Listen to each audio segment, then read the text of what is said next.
Kumukuha si nanay ng tawag sa Ilocano, arapot. Pang ulam mamaya. Inuulam nila. So tingnan nyo, may bit-bit pang mais. So remembrance daw niya sa kanyang tanim.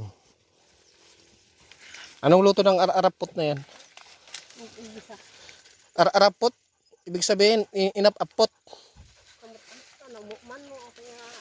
Bakit arapot? Ibig sabihin, apot-apot. Basta bali, atorm na ako. Pwedeng manguha kasi wala pang taong naglalakad dito. Hindi pa tiyempo ng ano. Paano kanina? Naglakad tayo. Sikay lang, Mer. Hindi pa tiyempo ng hanihan kaya pwedeng manguha dito. So yung klase ng damo, no, na kinukuha ni nanay ganito. Isang fern siya, halowood. Anong kuan mo? Ayan. Inuulam So, ko. yeah. So edible siya. Pwede siya sa inabraw.